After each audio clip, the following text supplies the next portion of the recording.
Hello everyone, welcome back my YouTube channel. My name is Kulfasha और आप सभी देख रहे हैं मेरा official channel DU education club. I hope आप सभी ठीक होंगे और अपनी अपनी स्टडी कर रहे होंगे। आज मैं आपके लिए BA प्रोग्राम लेकर आई हूँ। BA प्रोग्राम का हमारा सेमेस्टर 5th है और हम लोग हिस्ट्री की बुक देख रहे हैं। और ये जो हमारी हिस्ट्री है, इस बुक का नाम दे रखा है 20वीं सदी के विश्व इतिहास के मुद्दे, और इंग्लिश में आपकी बुक का नाम दे रखा है issues in 20th century world history 1। ये आपकी हिस्ट्री की बुक है जो कि आपके सेमेस्टर 5th में है। और इस बुक की मैंने यूनिट नंबर 1 पूरी कंप्लीट करवा दी है और यूनिट नंबर 2 की चैप्टर नंबर 1 हम लोग ऑलरेडी इसका पार्ट 1 कर चुके हैं और पार्ट 2 हम आज कवर करने वाले हैं। आई होप आपने पार्ट 1 देख लिया होगा और तभी आप पार्ट 2 देखने आए हैं। अगर आपने अभी तक पार्ट 1 नहीं देखा है तो आप फटाफट से जाइए और पार्ट 1 देख लीजिए, क्योंकि ये बहुत इंपॉर्टेंट चैप्टर है। और जब तक आप पार्ट 1 नहीं देखेंगे तो आपको पार्ट 2 समझ में नहीं आएगा। और आप फटाफट से मेरी वीडियो को लाइक कर दीजिए और मेरे चैनल को सब्सक्राइब कर लीजिए, क्योंकि मैं आपके लिए इतनी मेहनत कर रही हूँ तो आपका भी थोड़ा सा फ़र्ज़ बनता है कि मेरी वीडियोस को लाइक करें और मेरे चैनल को सब्सक्राइब करें। और हाँ, अपने फ्रेंड्स के साथ शेयर करना मत भूलना। कभी सोच रहे हो अकेले अकेले पास हो जाओ, ऐसा मत करना, अच्छा नहीं लगेगा आपके फ्रेंड्स को। तो फ्रेंड्स के साथ भी शेयर करना मत भूलना। ओके, चलिए हम लोग स्टार्ट करते हैं आज की हमारी चैप्टर नंबर 2 का पार्ट 2। ओके, आज हमारी वीडियो 2 होने वाली है। चलिए फिर इसको स्टार्ट करते हैं। जैसा कि आप सभी देख सकते हैं, हमारी यूनिट यानी इकाई 2 चल रही है और यूनिट नंबर 2 का जो हमारा चैप्टर नंबर 1 है उसका नाम है यूरोप और विश्व में प्रथम विश्व युद्ध का दौर और परिणाम।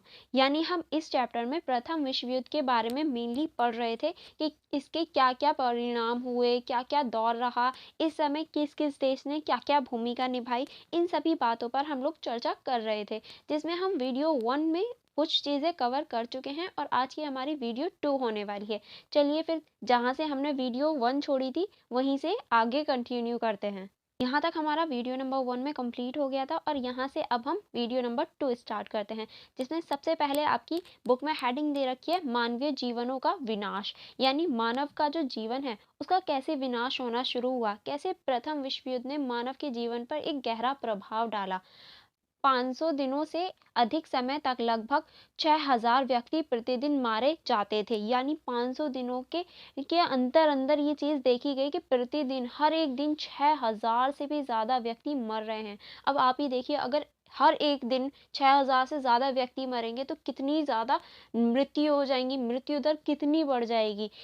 युद्ध के 4 वर्षों से अधिक समय में कम से कम 650 लाख सैनिकों की लंबी हुई। मित्र राष्ट्र की सेनाओं में सेवा कर 420 लाख सैनिकों में 220 लाख हताहत हुए। यानी देखिए, जो मित्र राष्ट्रीय थे, मित्र राष्ट्रीयों की जो सेना में भर्ती लोग थे 420 लाख लोग थे और 420 लाख लोगों में से 220 लाख लोगों की जो मृत्यु हो गई, हताहत हो गई। और ऐसा सिर्फ मित्र राष्ट्रों के साथ नहीं, धुरी राष्ट्रों के साथ भी था। धुरी राष्ट्रों ने भी लगभग 230 लाख सैनिकों की लंबंती हुई और जिसमें से 150 लाख हताहत हो गए। और देखिए, यहाँ आपको ये थोड़ा सा डाटा दे रखा है कि किस देश के में कितने लोगों की मृत्यु हुई। जैसे कि ऑस्ट्रेलिया और हंगरी में 90% लोग जो थे वो उनकी हत्या हो रही थी, जो कि एक धुरी राष्ट्र था। और उसके बाद रूस, जिसमें 76%, फ्रांस 71%, जर्मनी में 63%, इटली में हुए थे 39% और ब्रिटेन में हुए थे 34% और संयुक्त राज्य अमेरिका, जिसमें 8% लोगों की हत्या हुई, हताहत हुए। और टोटल मिला के ये परसेंट निकला जिसमें लंबबंदी और हताहत दोनों शामिल थे। अब आप ही देखिए कितना बड़ा आंकड़ा है। किसी भी देश की ये आर्थिक, राजनीतिक और किसी भी पहलू पर प्रकाश डालने के लिए या उस पर प्रभाव डालने के लिए, जिसमें वहाँ की स्थिति दिन पर दिन बदलती जा रही थी, बदतर से बदतर हो रही थी। लेकिन महिलाओं के जीवन में क्षति काफ़ी कम थी। यानी जो महिलाएं थी उनके जीवन की जो क्षति थी वो काफ़ी कम थी, क्योंकि महिलाएं थोड़ी ना युद्ध में लड़ने जा रही थी। इसीलिए वहाँ की जो महिलाएं थी उनकी मृत्यु दर काफ़ी कम थी। इसीलिए ब्रिटेन में 1911 में प्रति 1000 पुरुषों पर महिलाओं की संख्या 1067 थी, जबकि 1921 में लिंग अनुपात प्रति 1000 पुरुषों पर 1093 तक परिवर्तित हो गई। यानी देखिए, पहले 1911 में 1000 पुरुषों पर इतनी महिलाएं थी, लेकिन 1921 में आकर ये जो लिंग अनुपात था वो 1000 पर इतने हो गए, और यानी ये बढ़ गई, क्योंकि पुरुषों की तो हत्या हो रही थी, पुरुष तो युद्ध में जा रहे थे और उनकी मृत्यु हो रही थी, लेकिन महिलाएं नहीं जा रही थी युद्ध में, तो इसी वजह से उनके जो लिंग अनुपात था उसमें काफी डिफरेंस आ गया था। ठीक है, चलिए फिर हम लोग आगे चलते हैं। आगे आपकी बुक में दे रखा है, जीवित बच रह गए घायलों में कई अपने शेष जीवन अस्पतालों में व्यतीत करने को विमर्श थे। यानी जितने भी लोग जीवित बच गए थे उसमें बहुत सारे लोग ऐसे थे कि वो अस्पतालों में ही रहने के लिए विमर्श हो गए। क्यों? क्योंकि उनकी लड़ाई में कई अंग जो थे वो घायल हो गए, या कई अंगों से उन्हें हाथ धोना पड़ा, वो अपने शरीर के कई अंगों को खो चुके थे, इसलिए वो अस्पतालों में रहने के लिए मजबूर हो गए थे। सीरिया जाने के रास्ते में उनमें से 1/3 से अधिक रेगिस्तान में तपते सूरज में पानी के बगैर मर गए। यानी सीरिया जाते समय उनके रास्ते में जो रेगिस्तान पड़ रहा था उसमें बहुत सारे लोगों की मृत्यु हो गई पानी की कमी से, और उनका जो शरीर था वो जानवरों द्वारा खा लिया गया। यानी ऐसे भी लोग थे जिनकी काउंटिंग तक नहीं हुई प्रथम विश्व युद्ध में। इसमें आगे युद्ध के अंतिम वर्षों में और इसके बाद फ्लूजिया महामारी में लगभग 270 लाख लोग मर गए। यानी एक तो युद्ध में मरे, दूसरे जो रेगिस्तान में लोग जा रहे थे, एक स्थान से दूसरे स्थान जा रहे थे, वहां रास्ते में उनकी मृत्यु हो गई। तीसरी, जब वहां पर एक महामारी फैल गई जिसकी वजह से 270 लाख लोगों की मौत हो गई। अब आप ही देखिए प्रथम विश्व युद्ध के दौरान कितने लोगों की मृत्यु हो चुकी थी और कितने लोग मर रहे थे, जो कि एक मानव सभ्यता या मानव के लिए एक चिंता का विषय था, बहुत ज्यादा परेशानी का विषय था। नेक्स्ट हम लोग देखते हैं सांस्कृतिक व सामाजिक परिणाम। यानी प्रथम विश्व युद्ध के सांस्कृतिक और सामाजिक परिणाम क्या हुए, उसने संस्कृति पर और समाज पर क्या प्रभाव डाले, इसको देखते हैं। यूरोपीय राष्ट्रों ने अपने समस्त संसाधनों को इस संपूर्ण युद्ध में झोंक दिया। यानी यूरोप के जितने भी देश थे उन्होंने अपने जितने भी संसाधन थे वो प्रथम विश्व युद्ध में सारे झोंक दिए, जो असंख्यक सामाजिक परिवर्तनों में परिमाणित हुए। यह युद्ध महिलाओं की गति प्रदान करने का प्रभाव रखता था। यानी इस युद्ध में क्या हुआ, जो यूरोप के देश थे उन्होंने सारे संसाधनों को इस युद्ध में लगा दिया, जिसकी वजह से वहां के जो परिणाम हुए वो बहुत ज्यादा बेकार हुए। लेकिन महिलाओं की जो स्थिति थी उनको गति मिल गई। अब क्यों? क्योंकि पुरुष जो थे वो सारे तो युद्ध में चले गए, अब वहां का कामकाज कौन करेगा, दफ्तरों में कौन जाएगा, आसपास के जो कार्य होते हैं वो कौन करेगा, तो वो महिलाओं के ऊपर आ गए, जिसकी वजह से महिलाओं को क्या मिली, एक गति मिल गई। जबकि यह है आंदोलन 1914 के पूर्ण आरंभ हो गया था। 1918 में ब्रिटेन में 30 वर्ष की आयु के ऊपर की महिलाओं को संसदीय मताधिकार प्राप्त हुए। यानी अब 1918 जब हमारा प्रथम विश्व युद्ध समाप्त हुआ तो 30 वर्ष की आयु की महिलाओं को संसद में मताधिकार का भी अधिकार दे दिया गया। यानी वो वोट तक दे सकती थी। प्रथम विश्व युद्ध की समाप्ति के बाद महिलाओं ने सभी गतिविधियों में सहभागिता की और कारखानों, दुकानों, कार्यालयों, स्वैच्छिक सेवाओं, अस्पतालों और विद्यालयों में कार्य किया। यानी अब महिलाएं जो थी वो कारखानों में, दुकानों में, कार्यालयों में, स्वैच्छिक सेवाओं में, अस्पतालों में कार्य करने लगी और अपने आप को आगे बढ़ाने का प्रयास करने लगी। उन्होंने पुरुषों के कंधे से कंधा मिलाकर कार्य किया और इस प्रकार उनके साथ समानता के अपने दावे को पूरा कर दिया। यानी अब वो पुरुषों के एक साथ कंधे से कंधा मिला के कार्य करने लगी और पुरुषों के समान हैं ये उन्होंने साबित कर दिया कि महिलाएं भी पुरुषों के समान होती हैं, वो उनसे नीचे नहीं होती। जब उन्होंने अपना समाज में भागीदारी देनी शुरू कर दी, उन्होंने पुरुषों के एक अधिकार वाले विभिन्न कार्यों को दायित्व वहन किया। वह औद्योगिक नौकरियों में भी व्यापक रूप से नियुक्त की गई। यानी ऐसा माना जाता था कि कुछ कार्यों में वो सिर्फ पुरुषों के कार्य होते हैं, पर महिलाओं ने ये दावा करा और इस चीज को गलत साबित किया और प्रौद्योगिक क्षेत्रों में भी उन्होंने कई नियुक्तियां हासिल की, कई जगह पर उन्होंने कार्य किया।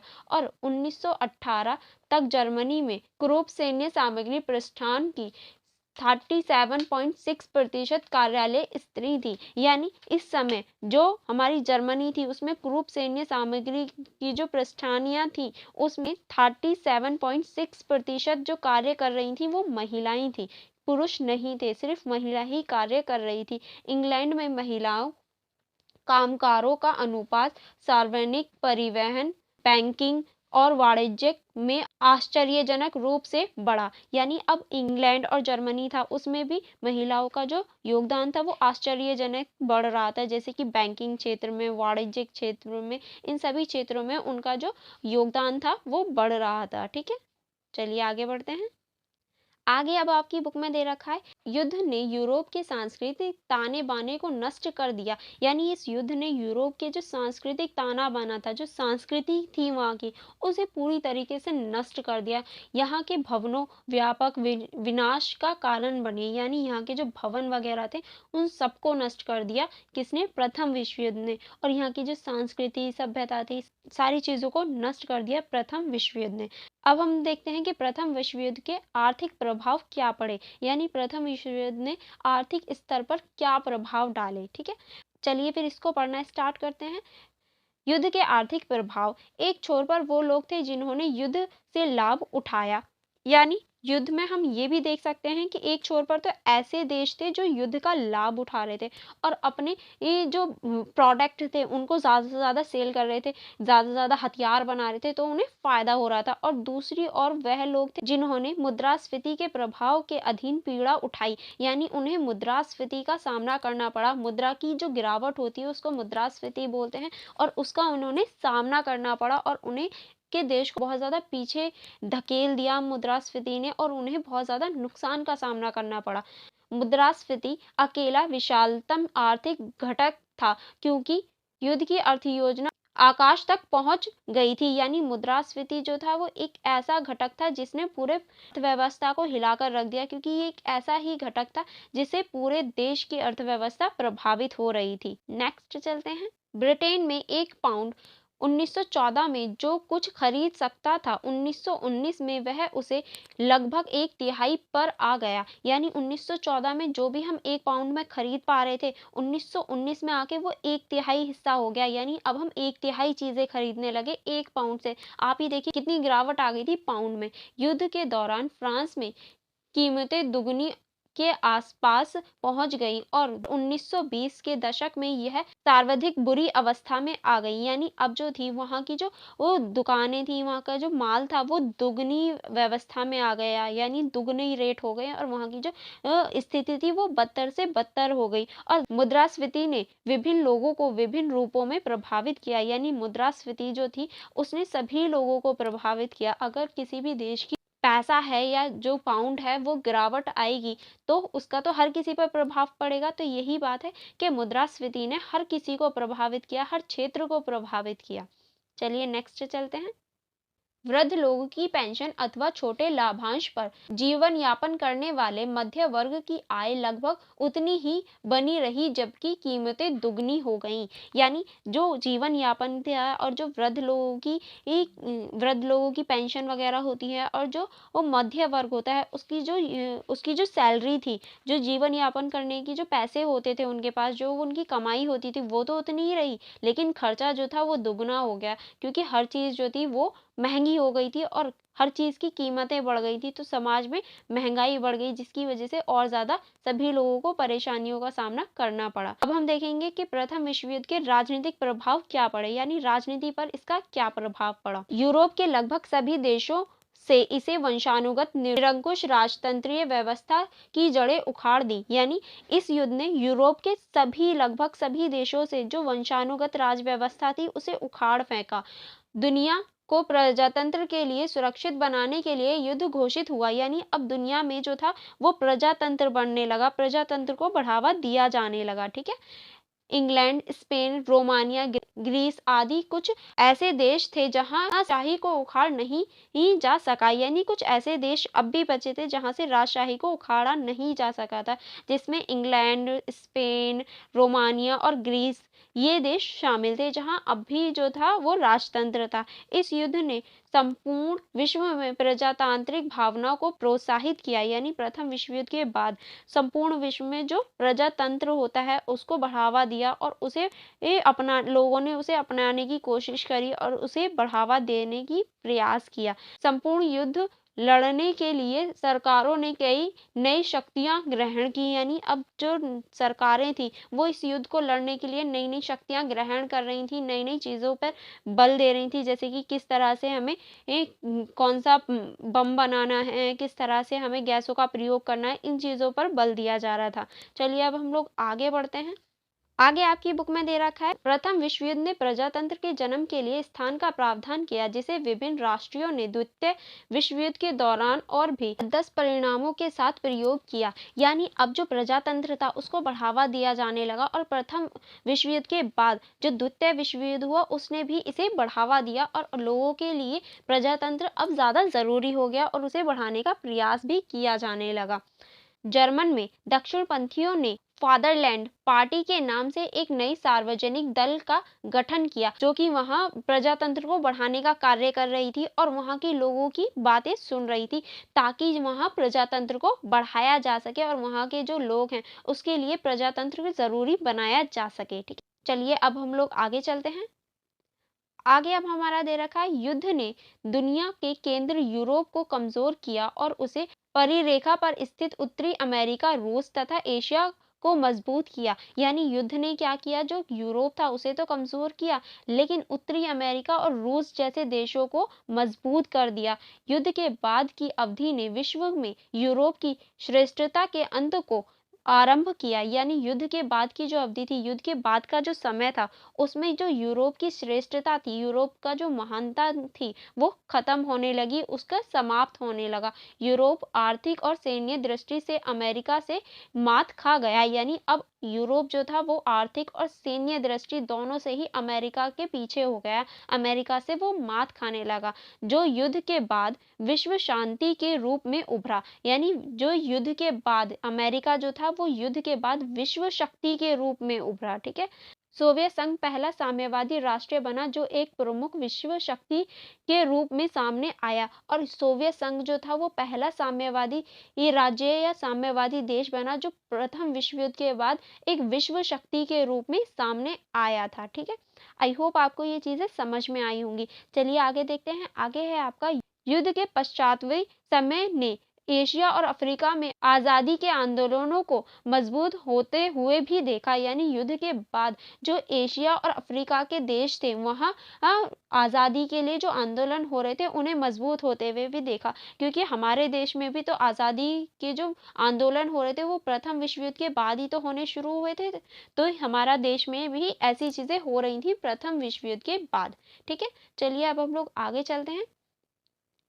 आगे अब आपकी बुक में दे रखा है, युद्ध के पर्यावरण प्रभाव। यानी युद्ध के पर्यावरण पर क्या प्रभाव पड़े, अब हम इन्हें देखेंगे।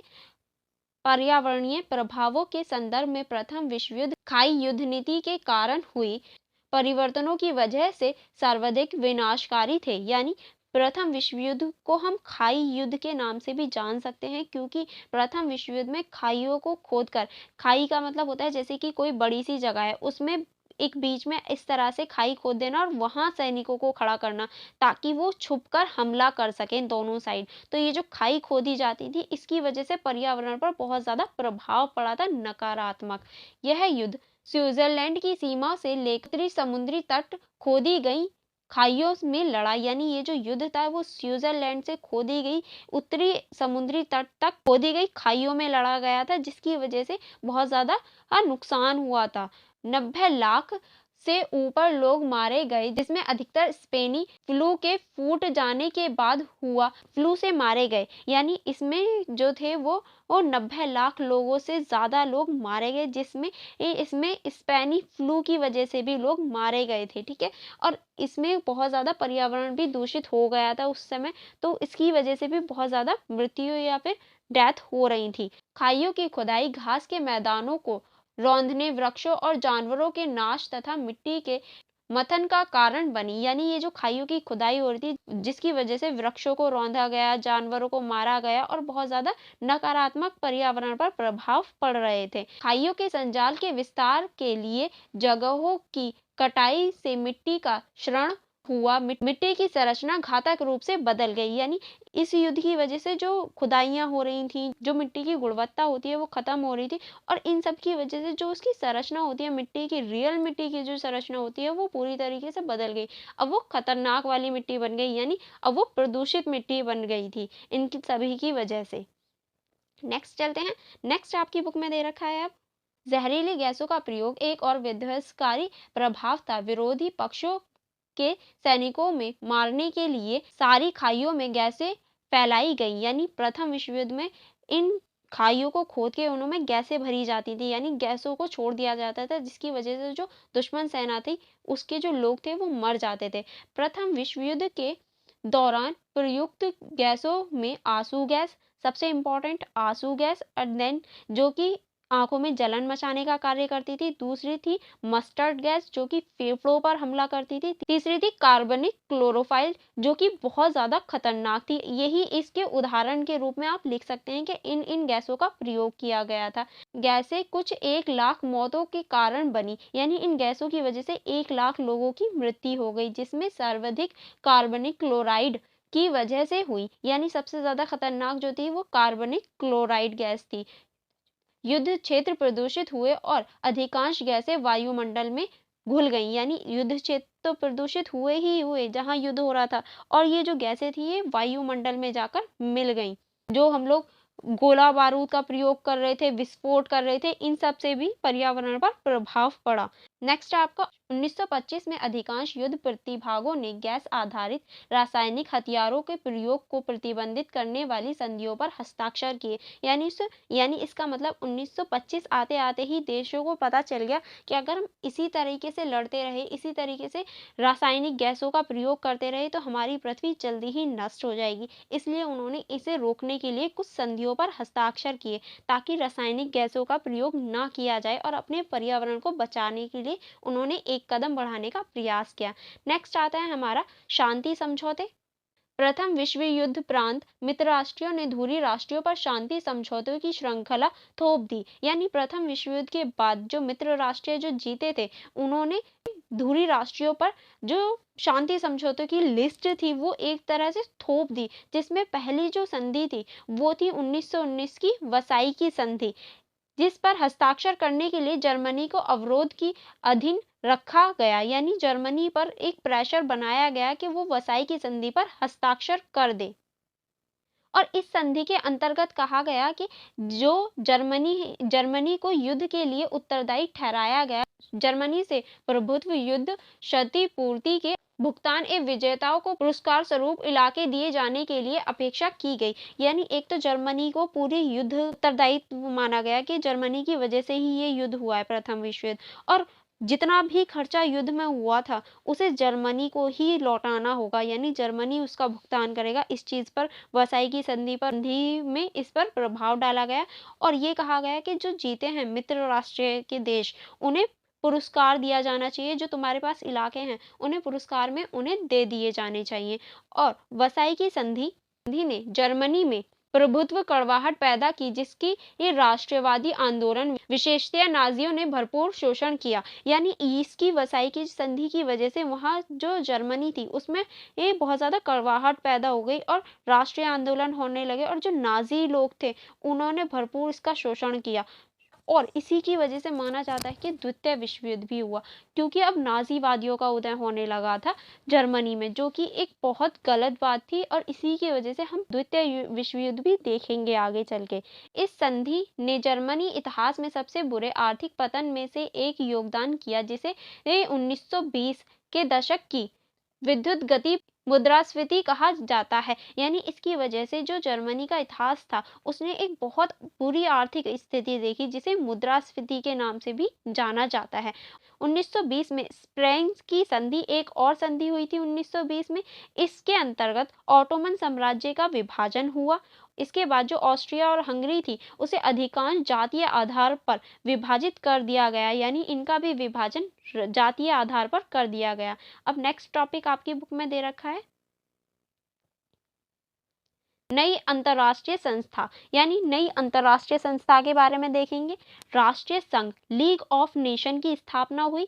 राष्ट्रीय संघ को ही लीग ऑफ नेशन के नाम से भी जाना जाता है, जिसकी स्थापना जो हुई 1919 से 1920 में वसाई की संधि के परिणाम स्वरूप गठित एक अंतर्राष्ट्रीय संगठन था। यानी वसाई की संधि के अंतर्गत ही जो राष्ट्रीय संघ था उसकी स्थापना की गई। ये एक अंतर्राष्ट्रीय संगठन था, जिसकी जो सलाह दी थी वो वुड्रो विल्सन ने दी थी, और वुड्रो विल्सन जो थे वो अमेरिका के राष्ट्रपति द्वारा इसकी सलाह दी गई थी। लीग के लक्ष्यों में निशस्त्रीकरण, सामूहिक सुरक्षा द्वारा युद्ध निरोधन, वार्ताओं तथा कूटनीति द्वारा राष्ट्रों के मध्य विवादों का निपटारा और जीवन के वैश्विक गुणवत्ता में बेहतरी ही सम्मिलित थी। यानी ये जो लीग था इसका जो मेन उद्देश्य था वो था निशक्तिकरण, यानी जो शस्त्रों का बनाना था, शस्त्रों की होड़ चल रही थी उसको रोकना, सामूहिक सुरक्षा को बढ़ावा देना, युद्ध को रोकना और वार्ताओं से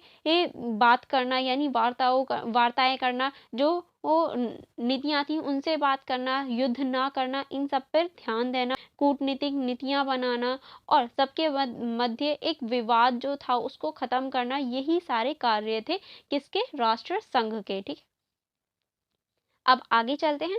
आगे है राष्ट्रीय के पास अपनी सशक्त सेना का अभाव था और इसीलिए यह अपने प्रस्तावों को लागू करने संघ द्वारा आर्थिक जुर्मानों की रक्षा और संघ को आवश्यकता पड़ने पर सेना के प्रावधानों के लिए बड़ी ताकतों पर निर्भर था। यानी ये जो था राष्ट्रीय संघ, इसके पास कोई अपनी सेना नहीं थी, जिसकी वजह से अगर इसे कुछ भी लागू करवाना हो या फिर कोई भी इसे आर्थिक जुर्माना या कुछ भी करवाना हो, तो इसे बड़े जो देश थे, आर्थिक रूप में जो बड़े थे, सैन्य रूप में जो बड़े थे, उन पर डिपेंड रहना पड़ता था कि हाँ वो अपनी सेना भेजें तो ये कुछ करवाए। इसीलिए ये इसकी एक विफलता का कारण भी बना। नेक्स्ट चलते हैं। नेक्स्ट है 1920 के दशक में कुछ आरंभिक असफलताएं एवं कई उल्लेखनीय असफलताओं के बाद अतः 1930 के दशक में धुरी राष्ट्रों की आक्रमणकर्ता से सुरक्षा देने में संघ असमर्थ सिद्ध हुआ। यानी 1920 में ही इसकी असफलताओं के कुछ मुद्दे सामने आने लगे कि ये असफल है, और 1930 में जब धुरी राष्ट्रों ने आक्रमण कर दिया और इसकी जो असफलताएं थी वो पूरी तरीके से सिद्ध हो गई कि ये असफल है, और इसी की वजह से द्वितीय विश्व युद्ध आरंभ हो गया। संघ ने अपनी प्रारंभिक उद्देश्य असफल रहे, यानी संघ जो था वो अपने प्रारंभिक उद्देश्यों को प्राप्त करने में असफल रहा, क्योंकि इसका प्रारंभिक उद्देश्य यही तो था कि भविष्य में कभी युद्ध ना हो, उसको रोकना ही तो इसका प्रारंभिक उद्देश्य था, और ये इसी चीज में फेल हो गया क्योंकि द्वितीय विश्व युद्ध हो गया था। युद्ध के अंत के बाद संयुक्त राज्य संघ ने इसे प्रतिस्थापित किया और संघ द्वारा स्थापित कई संस्थाएं व संगठनों को उत्तराधिकार में पाया। यानी युद्ध के बाद ये युद्ध यानी द्वितीय विश्व युद्ध के बाद राष्ट्रीय संघ तो समाप्त हो गया क्योंकि ये विफल हो गया था, तो संयुक्त राष्ट्रीय संघ बनाया, और जो राष्ट्रीय संघ की कुछ शाखाएं थी या फिर कुछ संगठन थे जो सही थे, उन्हें संयुक्त राष्ट्रीय संघ के अंतर्गत मिला लिया गया, और फिर उसके बाद में आपका जो राष्ट्रीय संघ है जो अभी भी है वो बना। इसी तरीके से इसका निर्माण हुआ और इसी तरीके से अब ये पूरे समाज में है या पूरे विश्व में देखा जाता है। नेक्स्ट यहाँ आपका चैप्टर नंबर 1 पूरा फिनिश होता है, और ये आपके लास्ट कुछ पॉइंट है। यूनिट नंबर 2 का चैप्टर नंबर 1 था, तो अब हम यूनिट नंबर 2 का चैप्टर नंबर 2 स्टार्ट करेंगे नेक्स्ट वीडियो में। आई होप आपने हमारी वीडियो को लाइक कर दिया होगा और मेरे चैनल को भी सब्सक्राइब कर लिया होगा, क्योंकि मैं बहुत सारे बच्चों के कमेंट पे ही ये वीडियो बना रही हूँ। अगर आपने मेरी वीडियो को लाइक नहीं किया और मेरे चैनल को सब्सक्राइब नहीं किया तो इसका मतलब मैं समझूंगी कि बेकार है बनाना। तो अगर आप चाहते हो कि मैं आपके लिए नेक्स्ट चैप्टर भी लेकर आऊँ, तो आप फटाफट से मेरी वीडियो को लाइक कर दीजिए और मेरे चैनल को भी सब्सक्राइब कर लीजिए, और अपने फ्रेंड्स के साथ शेयर करना मत भूलना। ओके, चलिए फिर मिलते हैं नेक्स्ट वीडियो में। Thank you for watching everyone.